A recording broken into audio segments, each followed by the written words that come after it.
Assalomu alaykum aziz tomoshabinlar.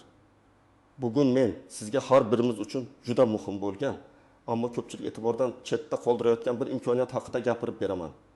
Gap shundaki, yaqin kunlarda O'zbekiston Respublikasi prezidentining yangi farmoni e'lon qilindi.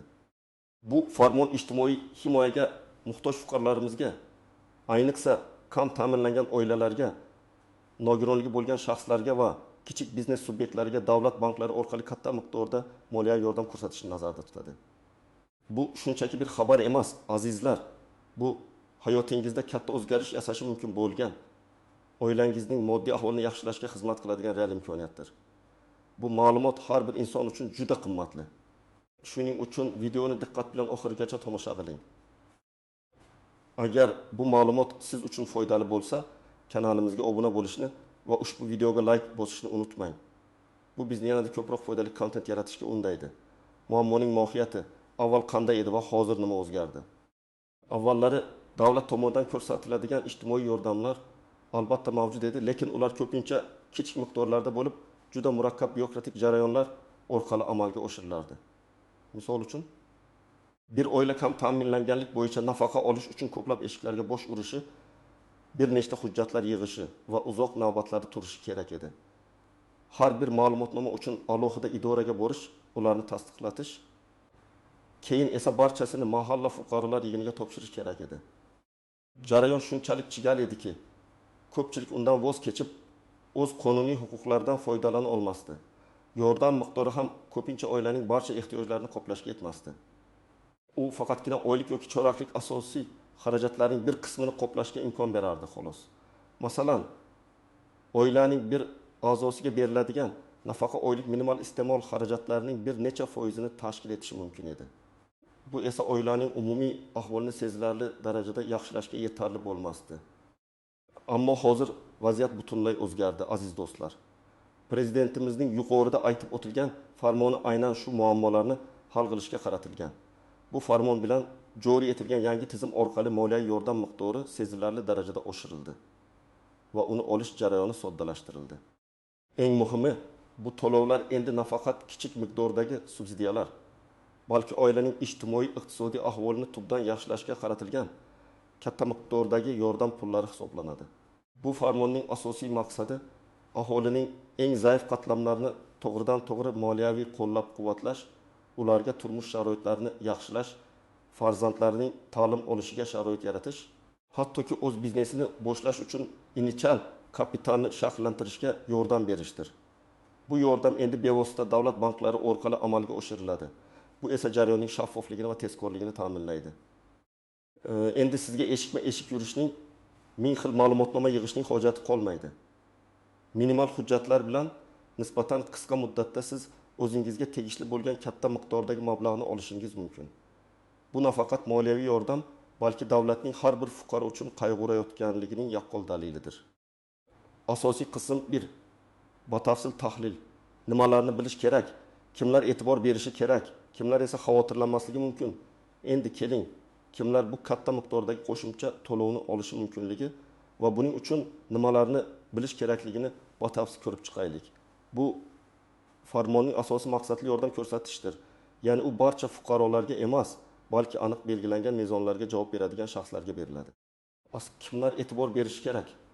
Ushbu moliyaviy yordam asosan quyidagi toifadagi fuqarolarga qaratilgan. Kam ta'minlangan oilalar. Agar sizning oilangizda har bir kishiga to'g'ri keladigan oylik daromad minimal iste'mol xarajatlaridan hozirda bu ko'rsatkich aniq belgilangan va doimiy yangilanib boradi. Masalan, 2000-2004 yil holatiga ko'ra taxminan 600-2000 ming so'm atrofida past bo'lsa, siz ushbu toifaga kirishingiz mumkin. Bu yordam ayniqsa ko'p bolali, boquvchisini yo'qotgan yoki nogironligi bor oila a'zosi bo'lgan oilalar uchun muhimdir. Asli real hayotdan misol bir Farruq aka va Gulnora opaning oilasida 4 nafar farzand bor. Ularning katta farzandi kollejda o'qiydi, 3 kichigi maktab yoshida.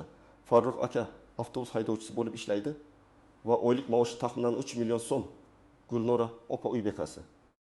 Oilaning umumiy daromadi 3 million so'm. Oila a'zolari soni 6 kishi. Shunday qilib, har bir kishiga 500 ming so'm to'g'ri keladi. Bu minimal iste'mol xarajatlaridan past. Avvallari ular faqat bolar nafaqasi olishardi. bu ham oilaning umumiy ehtiyojlarini qoplashga yetmasdi. Yangi farmon doirasida esa ular oila daromadi va a'zolari soniga qarab bir martalik 10 million so'mdan 25 million so'mgacha bo'lgan qo'shimcha to'lovni olish imkoniyatiga ega bo'ladilar. Bu mablag' ularga farzandlarining o'qish xarajatlarini qoplash, qishga kiyim-kechak olish yoki hatto kichik chorva moli sotib olib, oila daromadini oshirish uchun boshlang'ich kapital bo'lib xizmat qilishi mumkin. Agar bu oila yordamini oldindan bilib, hujjatlarni to'g'ri topshirganda, ular uy sharoitini yaxshilashga ham qisman sarflashlari mumkin edi. 2. Nogironligi bo'lgan shaxslar va ularning oilalari. Agar sizning oilangizda nogironligi bo'lgan shaxs bo'lsa va bu holat oilaning moddiy ahvoliga salbiy ta'sir ko'rsatayotgan bo'lsa, siz ham ushbu yordamni olish huquqiga egasiz. Ayniqsa birinchi guruh nogironligi bo'lgan shaxslar yoki ularga qarovchi shaxslar uchun alohida e'tibor qaratilgan. Real hayotdan misol 2. Dilfuza opaning o'zi birinchi guruh nogironi bo'lib, uyda yolg'iz yashaydi. Uning pensiyasi va davlat tomonidan beriladigan nafaqasi bor, lekin ular dori-darmon va kundalik ehtiyojlar uchun zo'rg'a yetadi. Uning yashash sharoiti juda og'ir edi, hatto kichikroq maishiy muammolarni hal qilish uchun ham mablag'i yo'q edi. Yangi dastur orqali Dilfuza opa bir martalik 11 million so'm miqdorida yordam olishi mumkin.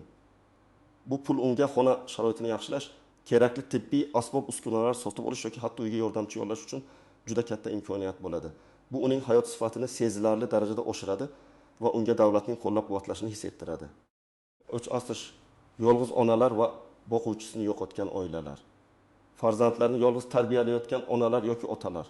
Shuningdek, oila boquvchisini yo'qotib moddiy qiyinchiliklarga duch kelgan oilalar ham ushbu dastur doirasida qo'llab-quvvatlanadi. Real hayotdan misol 3. Shahnoza opaning turmush o'rtog'i vafot etgan. Uning 2 nafar maktab yoshidagi farzandi bor. Shahnoza opa o'zi tikuvchilik qiladi, lekin daromadi oilaning ehtiyojlarini to'liq qoplay olmaydi. Uning ijarada yashayotgani ham moddiy ahvolni yanada og'irlashtiradi. Yangi farmon asosida Shahnoza opa 2 million so'm miqdorida bir martalik moliyaviy yordam olish huquqiga ega. Bu mablag' unga ijara to'lovlarini qoplash, farzandlarining o'qishiga zarur bo'lgan kitob va o'quv qurollarini sotib olish, hatto kichik tikuvchilik sexi uchun yangi uskuna olishga yordam beradi. Bu Shahnoza opaga nafaqat bir muncha vaqt moddiy yordam beradi, balki uning o'zini o'zi band qilish va kelajakda oilasi uchun barqaror daromad manba yaratish imkoniyatini ham beradi. 4. Kichik biznesni boshlayotgan yoki kengaytirayotgan shaxslar. Ayrim holatlarda, ayniqsa temir daftar, ayollar daftari va yoshlar daftariga kiritilgan fuqarolar uchun o'z biznesini boshlash yoki mavjud biznesni kengaytirish maqsadida ham davlat bank orqali subsidiya va kreditlar shaklida katta miqdordagi qo'shimcha yordam ajratilmoqda. Bu yordam ayniqsa qishloq xo'jaligi, xizmat ko'rsatish va hunarmandchilik sohalariga qaratilgan. Real hayotdan misol 4. Alisher qishloqda yashaydi va chorvachilik bilan shug'ullanmoqchi. Uning kichik bir yeri bor, lekin chorva moli sotib olishga mablag'i yetmaydi. U ilgari faqat kichik subsidiyalar haqida eshitgan, lekin ular uning biznes rejasini amalga oshirishga yetarli emasdi. Yoshlar daftariga kiritilganligi sababli Alisher yangi farmon doirasida davlat banki orqali imtiyozli 50 million so'm miqdoridagi kredit va 20 million so'm subsidiya olish imkoniyatiga ega bo'ldi. Bu mablag' unga bir nechta qoramol sotib olish, ularni boqish uchun zarur yem-xashak g'amlash va hatto kichik quroq molxona qurish uchun yetadi. Natijada Alisher nafaqat o'zini o'zi band qiladi, balki oilasi uchun doimiy daromad manbai yaratadi va mahalliy bozorni go'sht va sut mahsulotlari bilan ta'minlashga hissa qo'shadi. Kimlar xavotirlanmasligi kerak? Ya'ni ushbu yordamga loyiq emas. Aytganimizdek, bu yordam maqsadli. Demak, barcha fuqarolar unga loyiq bo'la olmaydi. Agar siz quyidagi mezonlarga javob bersangiz, ehtimol siz ushbu dastur doirasidagi katta to'lovga murojaat qila olmaysiz. Yuqori daromadli oilalar. Agar sizning oilangiz daromadi belgilangan minimal iste'mol xarajatlaridan sezilarli darajada yuqori bo'lsa va oilangizning moddiy ahvoli yaxshi bo'lsa, siz ushbu yordamga ehtiyoj sezmaysiz. Davlatning maqsadi yordamni eng muhtojlarga yetkazish. Siz mulkdorlar, agar sizning nomingizda bir nechta katta ko'chmas mulklar, 3 yoki undan ortiq kvartira yoki uy, bir nechta avtomobil mavjud bo'lsa, bu sizning yuqori daromadingizdan dalolat beradi va siz yordamga murojaat qila olmaysiz. Davlat bazasida barcha mulklar haqidagi ma'lumotlar mavjud. Shuning uchun yolg'on ma'lumot berishga urinish befoyda. Boshqa yirik davlat dasturlaridan allaqachon foydalanayotganlar. Ashtirish, agar siz allaqachon davlatning boshqa yirik ijtimoiy dasturlari, masalan subsidiya asosida uy-joy qurish dasturi, katta miqdordagi imtiyozli kreditlar orqali sezilarli moliyaviy yordam olgan bo'lsangiz, bu dastur doirasida qo'shimcha yordam olishingiz cheklanishi mumkin. Bu duplikatsiyaning oldini olish va yordamni kengroq qamrab olish uchun qilingan. Asosiy qism 2. Qoidalardagi istisnolar, tuzoqlar va noaniq nuanslar har qanday davlat dasturida bo'lgani kabi, ushbu yangi yordam tizimida ham ba'zi istisnolar, e'tibor berish kerak bo'lgan tuzoqlar va noaniq ko'rinadigan nuanslar mavjud. Ularni bilish sizning arizangizni muvaffaqiyatli topshirishingiz va pulni olishingiz uchun juda muhimdir. Qoidalardagi istisnolar. Astarus hududiy o'ziga xosliklar, garchi farmon respublika bo'ylab amal qilsa-da, ayrim chekka hududlar, tog'li qishloqlar yoki iqtisodiy jihatdan qiyin ahvolda bo'lgan tumanlar uchun qo'shimcha imtiyozlar yoki yuqori miqdordagi to'lovlar nazarda tutilgan bo'lishi mumkin. Bu farmonning tafsilotlari yoki keyingi qarorlarda belgilanishi mumkin. Masalan, Qoraqalpog'iston Respublikasining ayrim tumanlarida yoki Sirdaryo viloyatining suv toshqinidan zarar ko'rgan hududlarda yordam miqdori boshqa joylarga nisbatan yuqoriroq bo'lishi mumkin. Shuning uchun o'zingiz yashayotgan hudud bo'yicha batafsil ma'lumotni o'rganish muhim. Ikki asosiy maxsus maqsadli to'lovlar ba'zi hollarda mablag' naqd pul shaklida emas, balki aniq bir maqsadga yo'naltirilgan shaxsda berilishi mumkin. Masalan, agar yordam ta'lim xarajatlari uchun ajratilgan bo'lsa, u bevosita ta'lim muassasasining hisob raqamiga o'tkazilishi mumkin. Yoki tadbirkorlik uchun berilayotgan bo'lsa, aniq belgilangan asbob-uskuna yoki xomashyo sotib olish uchun bank tomonidan nazorat qilinadigan tarzda sarflanishi mumkin. Bu naqd pulni noto'g'ri sarflashning oldini olishga qaratilgan. O'ch, asterisk, vaqtinchalik cheklovlar. Ayrim istisno holatlarda yordam olish uchun murojaat qilish muddatlari cheklangan bo'lishi mumkin. Masalan, prezident farmoni e'lon qilingandan so'ng dastlabki 3 oy ichida murojaat qilganlarga ustunlik berilishi yoki ular uchun to'lov miqdori yuqoriroq bo'lishi mumkin. Bu davlatning tezkor yordam ko'rsatishga intilishini ko'rsatadi. E'tibor berish kerak bo'lgan tuzoqlar va noaniq nuanslar. 1. Asterisk, hujjatlardagi nomuvofiqliklar. Eng ko'p uchraydigan muammo hujjatlardagi kichik xatolar yoki nomuvofiqliklar. Masalan, pasportdagi familiyani yoki tug'ilganlik haqidagi guvohnomadagi familiyaga to'g'ri kelmasligi, ma'lumotnomalardagi sanalarning yangilanganmasligi va hokazo. Hatto birgina harfdagi xato ham arizangizni rad etishga sabab bo'lishi mumkin. Shuning uchun barcha hujjatlarning bir-biriga mos kelishini va to'g'ri to'ldirilganligini sinchkovlik bilan tekshirish shart. 2. Soxta ma'lumotlar berishning oqibatlari davlat tizimida barcha ma'lumotlar bazalari integratsiyalashgan. Sizning daromadingiz, mulkingiz, oilaviy ahvolingiz haqidagi ma'lumotlar Davlat soliq qo'mitasi, kadastr agentligi, VV va boshqa idoralar orqali osonlikcha tekshiriladi. Agar siz ariza soxta ma'lumot bersangiz, nafaqat arizangiz rad etiladi, balki qonuniy javobgarlikka ham tortilishingiz mumkin. Bu nafaqat jarimaga, balki katta miqdordagi soxta yordam uchun jinoyat ishi ochilishiga ham olib kelishi mumkin. 3. Asterisk, bank tanlashdagi xatolar. Farmonda davlat banklari orqali degan bo'lsa-da, ba'zi hududlarda yoki dasturning o'ziga xosligidan kelib chiqib, yordamni faqatgina aniq bir davlat banki, masalan, Xalq banki yoki Agrobank berishi mumkin. Shuning uchun arizani topshirishdan oldin qaysi bank orqali murojaat qilish kerakligini aniq bilib olish kerak. Aks holda vaqtingizni bekor sarflashingiz va noto'g'ri bankka borib kelishingiz mumkin. 4. Asl mablag'larni maqsadli ishlatish majburiyati. Ayniqsa tadbirkorlikka yo'naltirilgan yordam pullari uchun ularni maqsadli ishlatish majburiy hisoblanadi. Sizdan mablag'larning qanday sarflanganligi haqida hisobot talab qilinishi mumkin.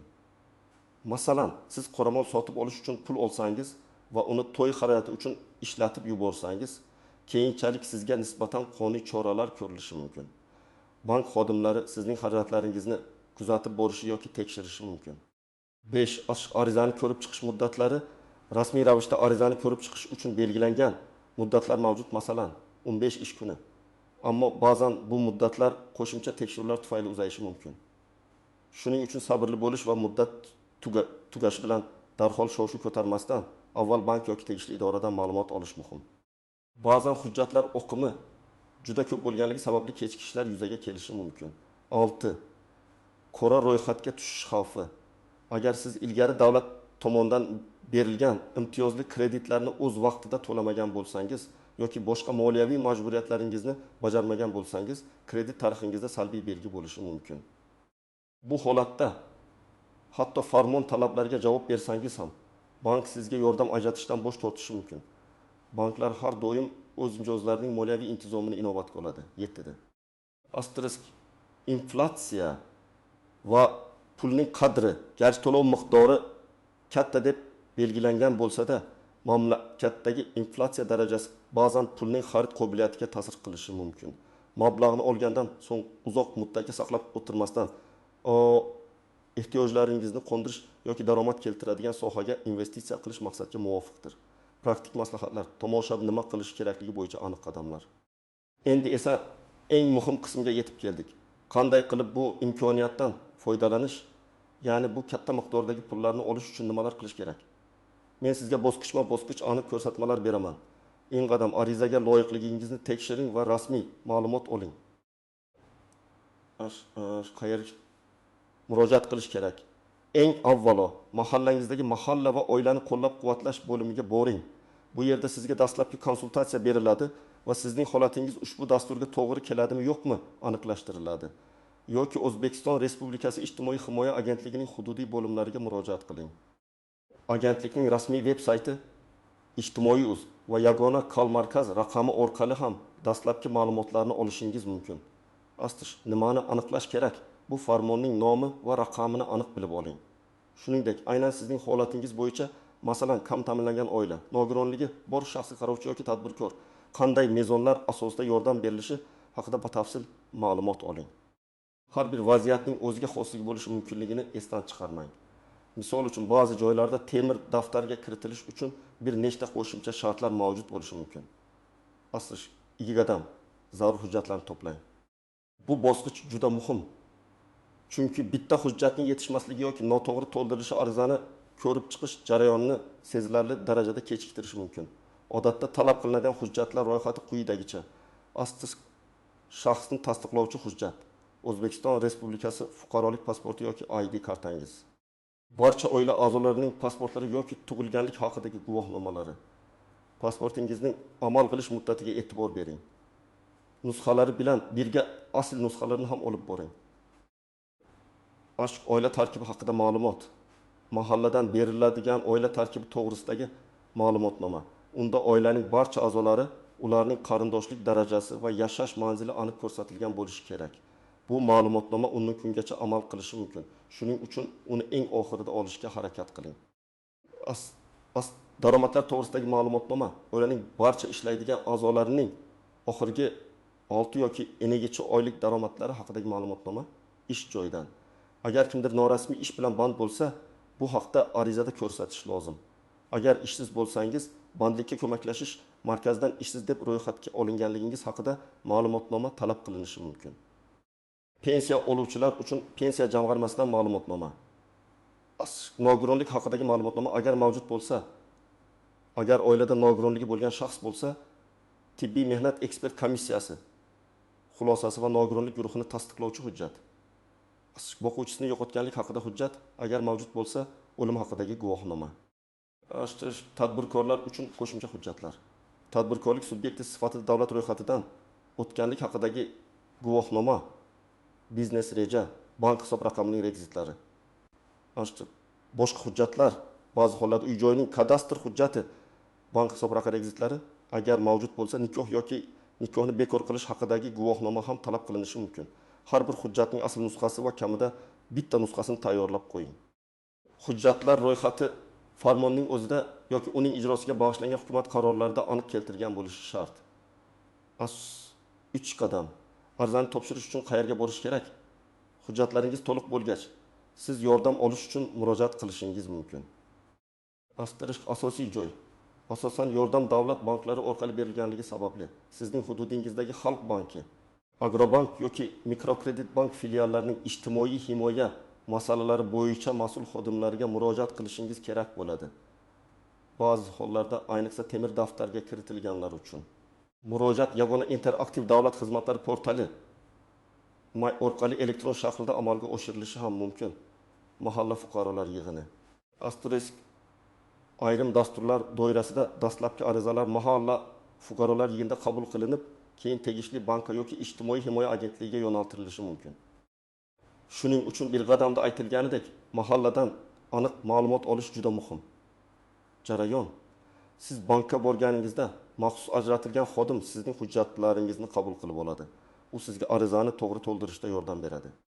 Arizani to'ldirayotganingizda barcha ma'lumotlarni to'g'ri va aniq kiritishga e'tibor bering. Telefon raqamingizni ham aniq yozing, chunki siz bilan aloqada bo'lishlari mumkin. Asli 40 qadam arizani qanday to'ldirish kerak? Arizaning shakli odatda standart bo'ladi, ammo ba'zi ma'lumotlarni aniq kiritish talab etiladi. Arizaning tuzilishi asli kimga? Bankning yoki ijtimoiy himoya agentligining tegishli bo'lim boshlig'iga. Asos kimdan? Sizning FHS yashash manzilingiz, pasport ma'lumotlaringiz va aloqa telefon raqamingiz. Murojaat sababi O'zbekiston Respublikasi Prezidentining farmonining to'liq nomi va raqami, masalan, PF 123 sonli farmoniga asosan oilamning ijtimoiy-iqtisodiy ahvolini yaxshilash maqsadida katta miqdordagi qo'shimcha to'lovni olishda amaliy yordam berishingizni so'rayman. Vaziyatingizni qisqacha bayon etish. Nima uchun aynan sizga bu yordam kerakligini, oilangizning hozirgi moddiy ahvolini, necha nafar farzandingiz borligini, agar nogironligi bo'lgan shaxs bo'lsa, bu haqda va hokazo qisqacha va tushunarli tilda yozing. Ortiqcha ig'loqiy yoki hissiy tafsilotlarsiz faktlarga asoslanib yozish lozim. Ilova: arizaga ilova qilinayotgan hujjatlar ro'yxatini to'liq ko'rsating. Masalan, pasport nusxasi, idona, oila tarkibi haqida ma'lumotnoma, idona va hokazo. Sana va imzo. Muhim jihatlar: arizani to'ldirishda xolis bo'ling. Agar sizga yordam berishsa, e'tibor bilan kuzatib, barcha ma'lumotlarning to'g'ri kiritilganligiga ishonch hosil qiling. Agar siz o'zingiz to'ldirayotgan bo'lsangiz, tushunmagan joyingizni albatta so'rang. Qalamda yozganingizda tushunarli va chiroyli yozuvda yozing. Asterisk qadam arizani kuzatish va muammolar yuzaga kelganda nima qilish kerak? Asterisk kuzatish: arizani topshirganingizdan so'ng sizga uning ro'yxatga olinganligi haqida xabar yoki raqam berilishi kerak. Bu raqam orqali sizning arizangizning holatini tekshirishingiz mumkin. Bank yoki ijtimoiy himoya agentligining mas'ul xodimiga vaqti bilan qo'ng'iroq qilib, arizangizning ko'rib chiqilish holatini so'rang. Rasmiy muddat tugagandan keyin ham javob bo'lmasa, shaxsiy qabulga yozilishga harakat qiling. Muammolar yuzaga kelganda, agar arizangiz rad etilsa, ezga rad etishning sababi yozma ravishda taqdim etilishi shart. Bu sababni o'rganing. Agar sabab asossiz deb hisoblasangiz, yuqori turuvchi tashkilotlarga, masalan, ijtimoiy himoya agentligining viloyat yoki respublika boshqarmasi, Bosh prokuratura huzuridagi departamentga shikoyat qilish huquqiga egasiz. Shuningdek, O'zbekiston Respublikasi Prezidentining virtual qabulxonasiga pm.gov.uz murojaat qilish ham juda samarali usul hisoblanadi. Xulosa va yakuniy chorlov: aziz do'stlar, bugun men sizga davlat banklari orqali berilayotgan bu katta miqdordagi qo'shimcha to'lov haqida, uni qanday olish mumkinligi, kimlar bunga loyiq ekanligi va qanday qiyinchiliklarga duch kelish mumkinligi haqida batafsil ma'lumot berdim. Unutmangki, bu nafaqat bir moliyaviy yordam, balki davlatimizning har bir fuqaroga, ayniqsa qiyin ahvolda qolganlarga g'amxo'rlik ko'rsatayotganning yorqin namunasidir. Bu imkoniyatdan to'g'ri foydalanish sizning va oilangizning hayotini yaxshilashga xizmat qiladi. Shoshiling. Hujjatlarni to'plashni va murojaat qilishni kechiktirmang, chunki vaqt cheklangan bo'lishi mumkin. Agar sizda ushbu masala bo'yicha ko'rishni istasangiz yoki qandaydir aniqlik kiritishni xohlasangiz, izohlarda yozib qoldiring. Men har bir kommentariyangizni o'qiyman va imkon qadar javob berishga harakat qilaman. Agar video siz uchun foydali bo'lgan bo'lsa, like bosishni va kanalimizga obuna bo'lishni unutmang. Bu bizni yanada ko'proq shunga o'xshash foydali kontent yaratishga ruhlantiradi. O'zingizni asrang va oilangizga g'amxo'rlik qiling. Keyingi videolarda ko'rishguncha